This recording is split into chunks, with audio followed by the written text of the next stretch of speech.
Hi, I'm Greg Dell, joined by attorney Steven Dell, and we're going to talk about a popular question we get with regard to applying for disability benefits, which is how long does it take to get a decision back on an application for disability benefits? Well, Greg, of course, every case is different.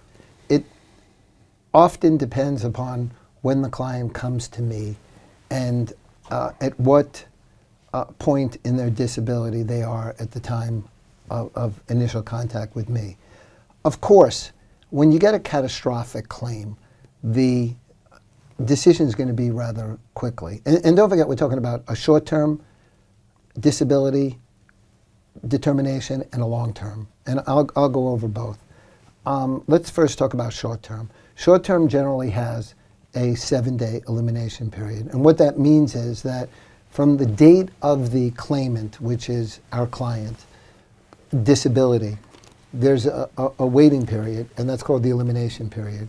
And for short-term, which is generally provided by a group plan as a benefit of employment to the insured, it's 7 days to qualify.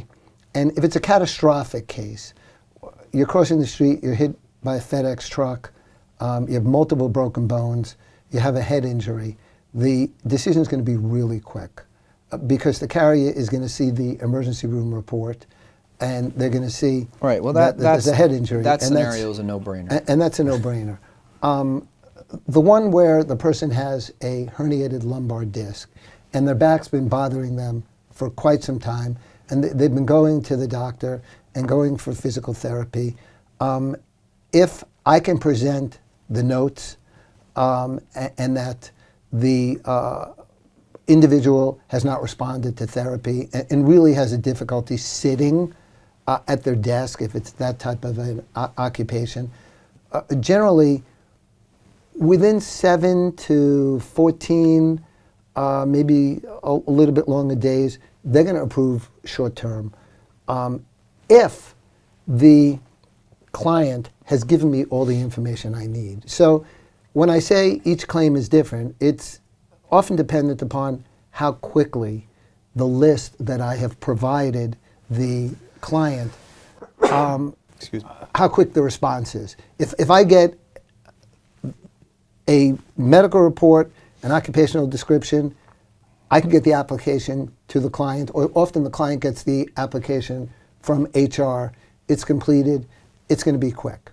The real issue is on either a long-term claim or either a group plan or on an individual plan. How long is it going to take for the long-term disability to be approved, which can be a 90-day waiting period or a 180-day waiting period.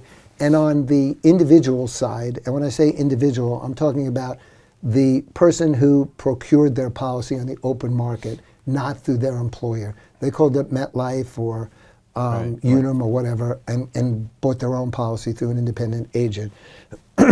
Those policies generally have an elimination period of anywhere from 30, 60, 90 to 180 days, and in rare instances, a year, but that's very rare.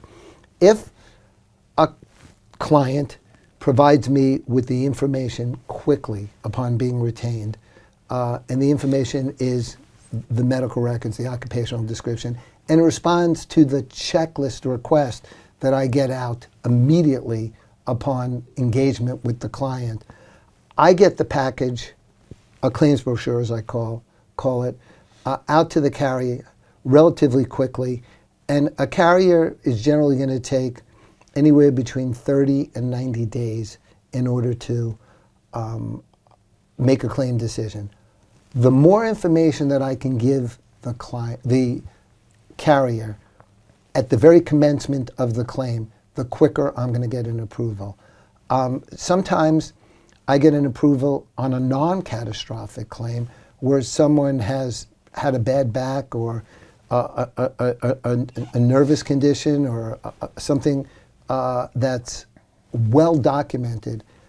I'll get a claim decision in 30, 45 days.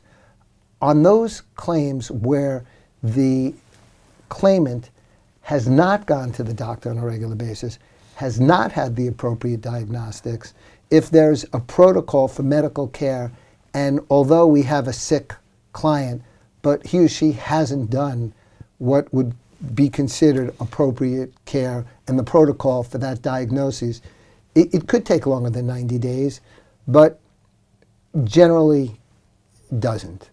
And one other thing I want to add is I am very vigilant with the client. The client doesn't realize how important it is to be expeditious in this. The sooner we get the information to the carrier, the sooner they can review it, and our constant contacting them. And we actually have it on a tickler. If we send something on a Monday, it's tickled for the following Monday. And if the carrier hasn't gotten back to us, my assistant will follow up with a phone call and document it with an email or an actual letter saying, what's the status of this claim?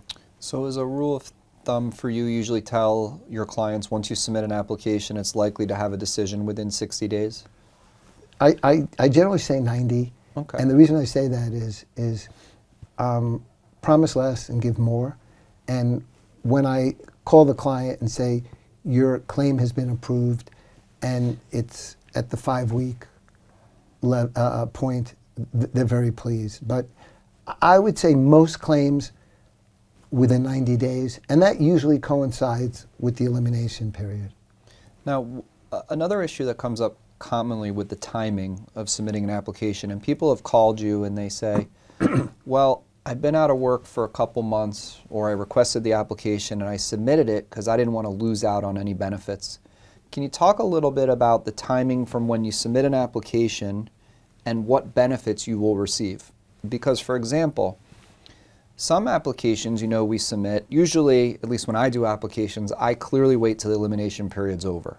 I'm never going to submit an application before the elimination period because the elimination period is supposed to say you have to be out of work for X amount of days before you're eligible. So therefore, maybe the claimant's going to get better. Maybe they don't know if they're going to go back to work or not. In many cases, they know they're not, but I still wait. But some claimants have a concern that if you submit your form 60, 90, 120 days, 180 days after the date of when the elimination period's over, that they're going to lose those benefits because they submitted 5 months into the period in which they're eligible. So talk about the timing and whether they can, if they're losing benefits based upon when they submit and when the timing is that you like to submit an application for your clients. In most instances, they're not losing any benefits because the carrier will review all the documentation, make a claim decision, and in those instances, which is generally in most of the claims that we have, there's a claim approval if we've had it from inception and had the opportunity to guide the client so that we can submit everything that's needed and appropriate and timely. There'll be a claim approval, and the claim approval could be after the elimination period, 120 days, perhaps it says 150 days, or 6 months, 180 days. The carrier, if the claim is approved, will backdate the benefits to the 90 days, and the client gets one lump sum check, which brings them up to the current month, and then every 30 days thereafter, they get their benefit. And it's important to understand that disability income benefits are paid in arrears. You don't get it at the beginning of the month for the future month. You get it the next month for the month that just passed. It's like a paycheck. You get it after you do the work. That's correct. That's correct. And in those instances where the carrier has not made a claim decision and sufficient time has run, there are remedies that we can pursue through the Department of Insurance or whatever we have to do, because sometimes carriers need a push. And it's important to be proactive along the way, not only in getting the application submitted and getting a claim decision, but following up once someone's on claim to remain proactive. But again, every claim is different, and some carriers are much better than others. And unfortunately, there are some carriers that really take their time, don't observe the time restrictions. And while there are penalties, the cost often of pursuing the penalty doesn't warrant initiation of suit. And frankly, we don't want to sue the client, the insureds. We want it to be as stressless of an exercise as possible. So by our being proactive, vigilant, and on top of the claims, the clients get paid in a timely manner. Well, thank you for explaining the time frame for people to have the reasonable expectations as to how long it's going to be, because claimants are stressed. You know, they're out of their job. They have elimination periods, usually 90 to 180 days. They haven't had any income coming in. Then the application gets submitted, and they want to know how much longer they're going to wait, which you say on average is 2 to 3 months. And a lot of people, unfortunately, rush to submit an application because they think if I don't get it in, I'm going to lose months of benefits. But that's clearly not the case. Except there is one consideration.